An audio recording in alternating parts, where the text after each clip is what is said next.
Welcome to the NSX Advanced Load Balancer Operations Workshop video series. My name is Juan, and in this series, we will talk about understanding the NSX ALB architecture. In this part of the series, we'll be talking about the deployment process, the NSX ALB infrastructure components, the control plane resiliency, and basic operations on overview of the cloud connector. Now, before going into the material, let's talk about the HOL topology. This HOL lab, it's accessible on this URL at the bottom, and we'll be using it to cover some of the practical aspects of the topics on this video. You can access it at any time. You can pause the recording, go to the lab and follow along, or just follow the lab at your own pace. It will be the exact same deployment that we'll be using for all the examples. It's a two-region deployment. We'll be concentrated only in one region for all the examples here. So let's start talking about the deployment process. In a traditional load balancing deployment with physical appliances, there are on the left hand side, there are the different things that you need to do. You have to rack mount those servers, those appliances, physical appliances into the data center, and you also have to take care of things like cooling and getting the power for the appliance and the network connections. Now, when you have that appliance up and running, you can start with the deployment process. You can configure the software that is delivered with the appliance and then start using it. Only those two last aspects of the product can be really automated. On the right-hand side, we have the case of Avi. Because we're purely software-based solution, what you have to do is download the media, deploy the controller on the virtualization medium of your choice. We're saying virtualization here, but it can also be in containers for the case of bare metal. You need to configure the cluster, configure the virtualization automation, that will be the cloud connector, and start using the solution. Now, we can automate a lot of stuff. So you can just get a coffee, sit in a chair, and just start the process and watch how everything is deployed for you. So software-based solution delivers a great levels of automation. Now let's talk about the different component parts and how it relates to the traditional load balancing solutions. On the left-hand side, again, we have an HA pair of appliances. Each one of those has a management ports and physical ports for the data. So the same appliance takes care of the control plane, management of the solution, and contains the physical ports that will be used to deliver the traffic to the backend servers. Now, on the right-hand side, with Avi, what we have is a control plane, which is represented by the controller node or the controller nodes, and those nodes take care of overseeing the entire solution. The controller is the management point for the solution. It's the host different services like the user interface, the API, and it's the main point of interaction for the user with the solution. Now, on the data plane, we have what we call the service engines or the SEs, and those are lightweight virtual appliances that will actually deliver all the load balancing functions for your applications. So there's a separation there. Therefore, there are different levels of resiliency that we have put in the product in order to give high resiliency. Let's start talking about the data plane overview and the automation. The controller is configured to communicate with these virtualization endpoints. So the cloud connector concept um, shows the function of the controller that orchestrates, configures the data plane requirements. So in this case, the controller will talk to your different compute engines like vCenter or the API for AWS, Azure, Google, any of the public cloud providers, and it's the one that will take care of the creation, the deletion, and the configuration of the service engines, which ultimately provide the load balancing services for your applications. The cloud connector, it's also taking care of the deployment and the configuration of the service engines. These service engines are grouped in a concept that we call the service engine group. And a service engine group is a logical container for these service engines. They share similar properties and configuration items, and those are grouped by the service engine groups. Those service engine groups can be seen as data plane isolations. So you can have completely different traffic segregated, separated by the service engine groups. Now, we can see in the diagram that the controller at the top is the one that will be interfacing and creating those service engines, and those service engines deliver the traffic to the backend servers. Now, the controller also takes care of the life cycle of the virtual services, as we call these application endpoints that provide the load balancing services.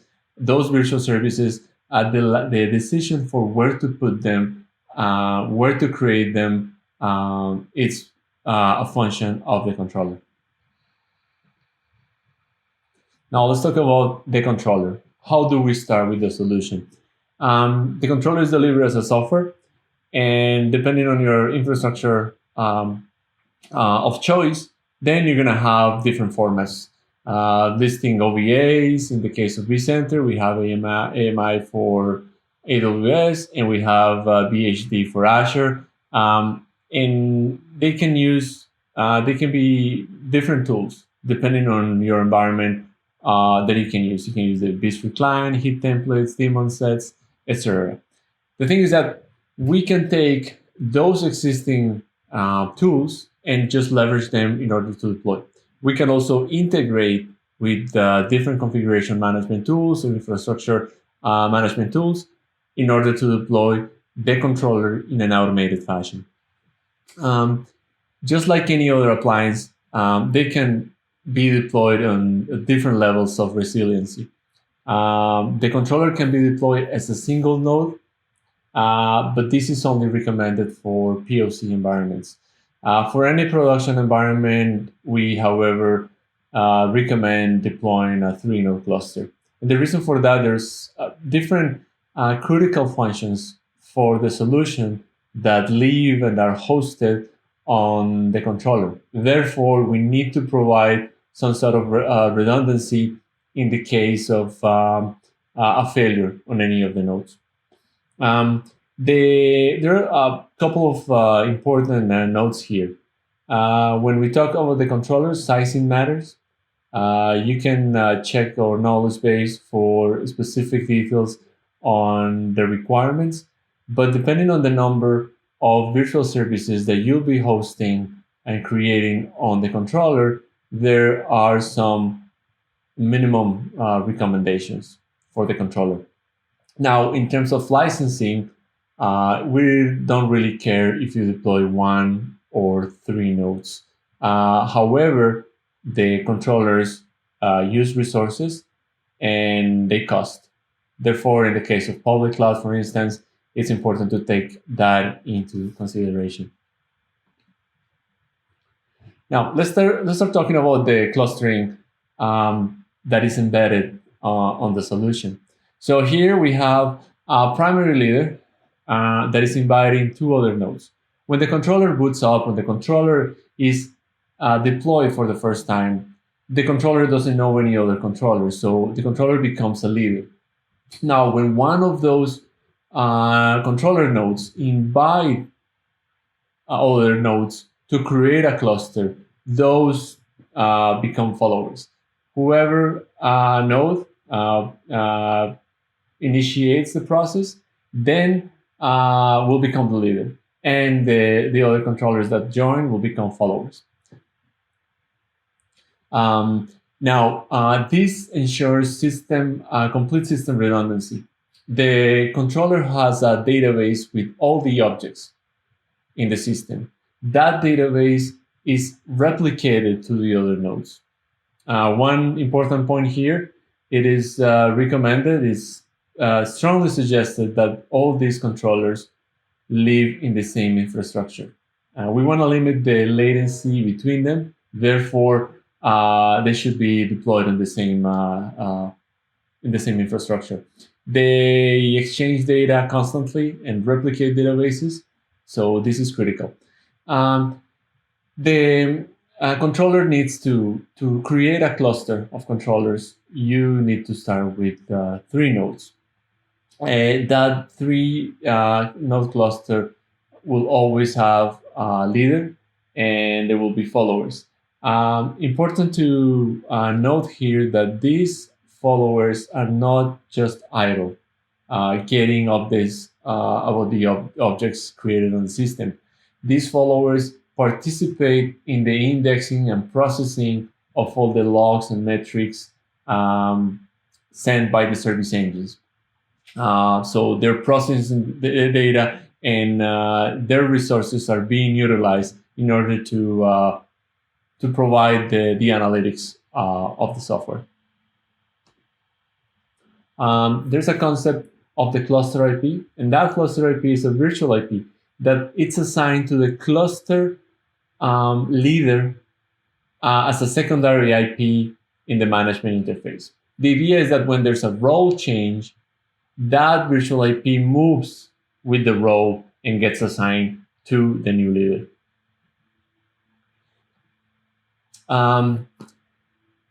In terms of controller cluster resiliency, we need 2 controller nodes to be in quorum for it to be operational. So the controller always need at least 2 nodes to be running. If the cluster goes into a non-operational mode, then the SEs, the service engines, will start to run on what we call a headless mode. That means that the logs and the metrics collected by the service engines will be buffered.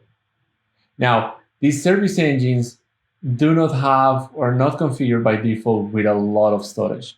The controller does, but the service engines by default come with a smaller disk. The idea is that they don't need to provide long-term storage for those, and that they'll be sent to the controller nodes and processed there. However, if the controller is not available, they'll start buffering that and could fill up the disk, but they will continue to operate and host any applications that you have previously configured. They will continue to run. What you lose on headless mode is the ability to modify and visualize the placement and the metrics and analytics for all your applications, but they will be running until you can recover the controller nodes and the SEs will reconnect. Now, when the cluster is operational again, those service engines will continue to synchronize. Will synchronize whatever buffer, whatever metrics and logs have been buffered, and send them for collection to the controller nodes, and things will operate back in a normal way. The data plane, it's always working, even when there are issues on the control plane, and that's one of the important. There are limitations, though. However, whatever you have configured previously will remain running and won't affect your traffic. We mentioned the controller, the cluster IP for the controller nodes. That is only supported when the controller nodes are placed in the same subnet. That's the only requirement in order to use a cluster IP. Now, let's explore some of these failure scenarios for the cluster nodes. If we have here a primary leader and two followers. Now, one of the followers is unresponsive or is down. Now, the controller nodes maintain a heartbeat mechanism to check for the status of all the nodes. When it's determined that one of them is down, the cluster continue to operate, and that's because, as mentioned previously, they need quorum of two nodes. Right now, in this scenario, we have two nodes running, therefore things continue to work fine. The quorum is maintained and the cluster is operational. Now, the data collection and analytics continue to run on the remaining nodes. No issues there. The service engines are still connected to the primary leader, to the leader, and nothing changes on the data plane. Now, let's explore another situation. What happens when is the leader node that fails?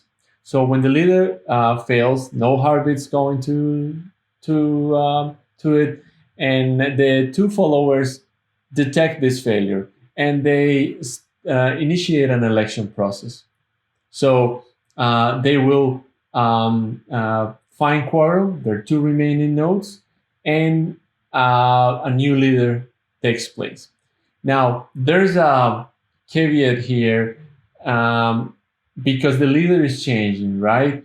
There's temporarily an action with the service engines, and it's you're gonna lose the ability because the user interface is running on the leader, and there's gonna be a leader change. Then you might have the UI will be unavailable for a short period of time, and the SEs will continue to run in a headless mode during this selection process. When one of the nodes is selected as the new leader, then the SEs will reconnect and continue to send the traffic data to the remaining nodes. The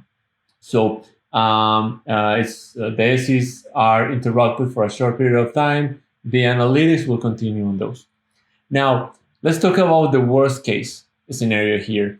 When two of the three nodes within the cluster are permanently down and not recoverable, the other controller node in the cluster will be marked operationally down because of the lack of cluster quorum. In this situation, we only have one node that can be promoted to leader, but this is something that will have to be done manually. The remaining node on its own is not going to take any ownership of the leader role. And that's because if you have a situation where the nodes are isolated, you need, as the administrator, need to take the action and determine which node is actually going to become the leader. These failures can be virtual machine going down, but in some cases can be problems in the network and communication of the heartbeats between the nodes. So it's required in this case to have an administrator take that decision and select which node will become the new leader. Again, the service engines will continue to operate in a headless fashion, and we have a couple of scripts available that are shipped within the controller. Every controller node will have this that can help you to recover from this failure scenario. The first one is the recover cluster.py. This Python script will promote that node to leader. That new leader is gonna recover the manageability of the service engine. So just signal the service engines will reconnect, will go out of that headless mode, and will continue to send analytics traffic to the controller. Now, there are some cases that you want to recover a cluster node and wipe out all configuration existing on the database. And it's essentially a factory reset. and that's a clean cluster script. Um, in the following link, you can find more details about how to recover these from these scenarios and what options do you have if you have to do a factory default. There are different options in order to recover from a backup file. Now, before going there, let's take a look and see how does this is displayed on the UI.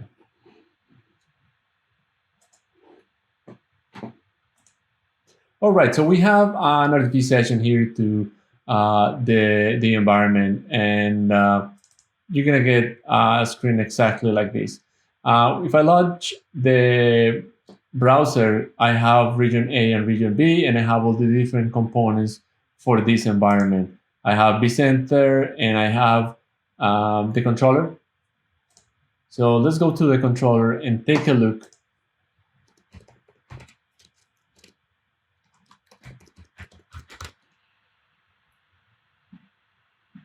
Let's see. And by the way, all the credentials and the information on how to access these components is included in the HUL. Now, when you log, the first thing that you will notice is you're going to land on the applications page. This applications page showing that we have some things configured because this is a running, ready to use and ready to see some examples environment. It has some pre-configured things. Let's click here on the left-hand side and go to administration. And on administration, go to the controller tab. On the nodes tab, this is where we're going to see the current configuration in terms of clustering. Right now, it's very simple deployment. We only have one node, but then if we had a cluster, we'll see the nodes, the different nodes, and the roles and the state.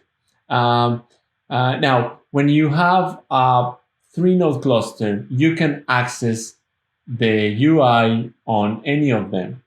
However, any changes should be done on the leader.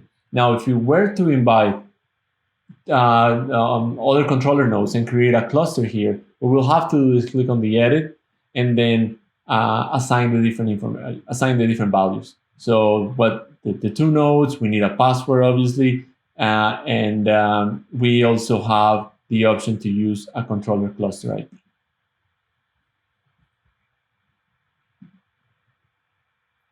All right, moving on. So we have the cloud connector piece here.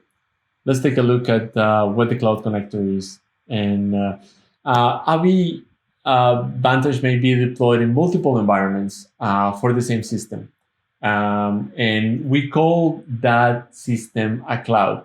Examples are AWS, Azure, VMware, these specific environments. They have their specific options, and we isolate them.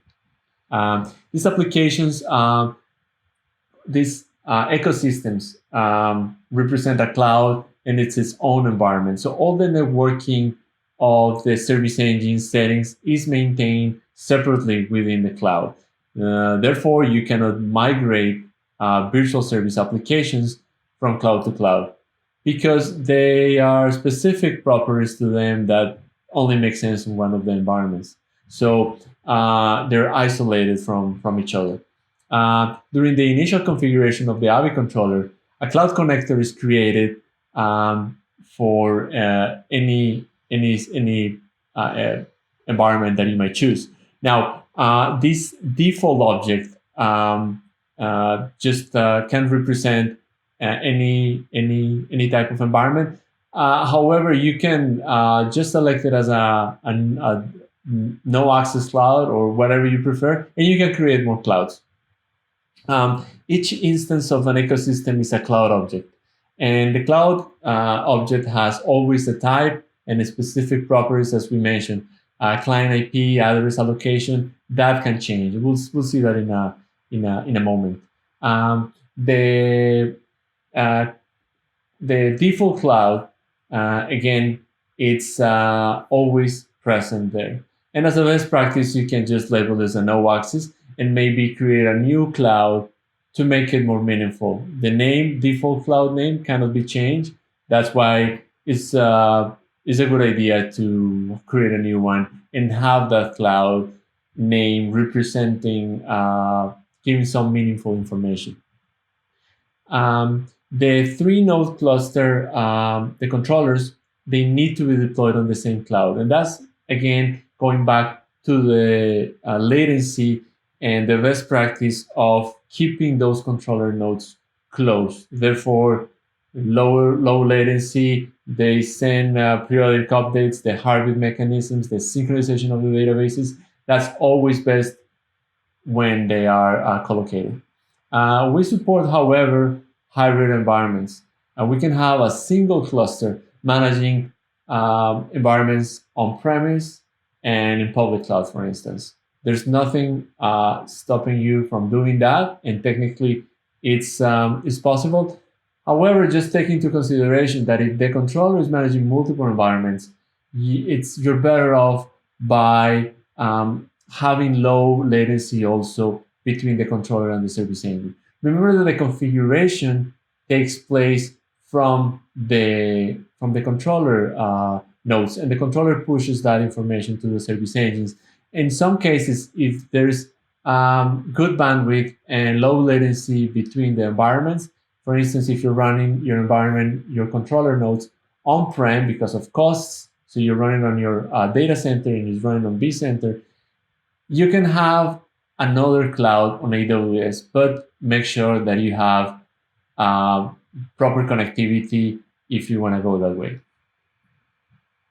Now, let's take a look on the HOL and review these concepts.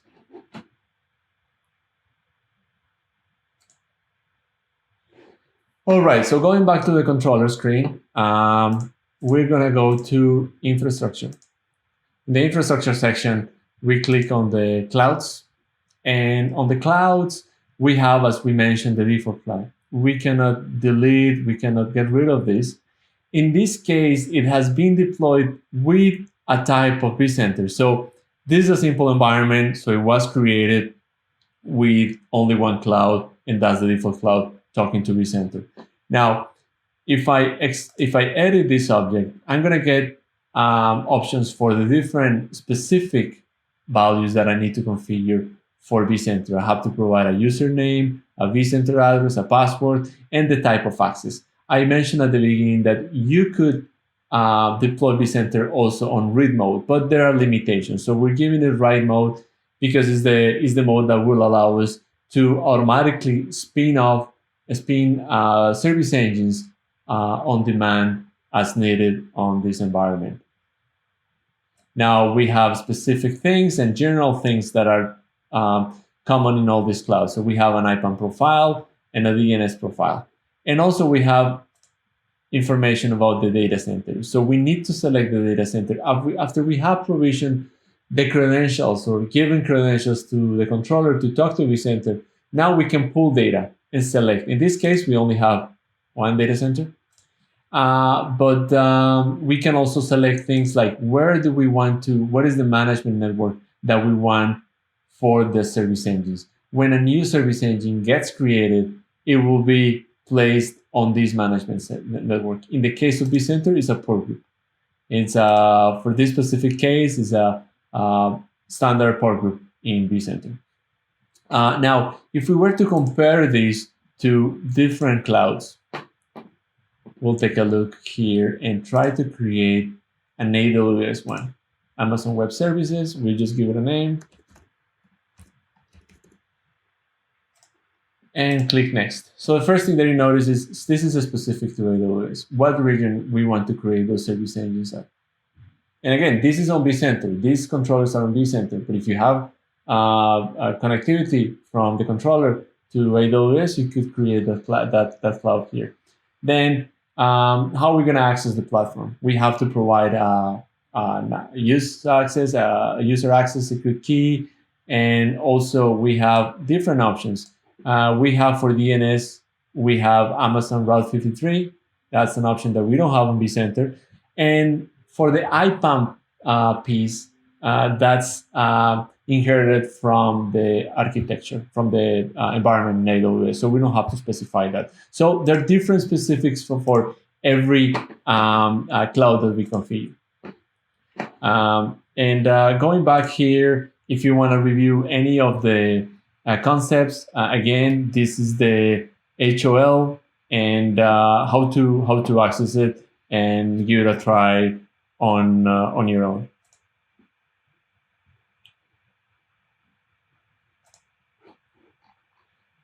This concludes this video. I hope this information was valuable, and feel free to access the hands-on labs.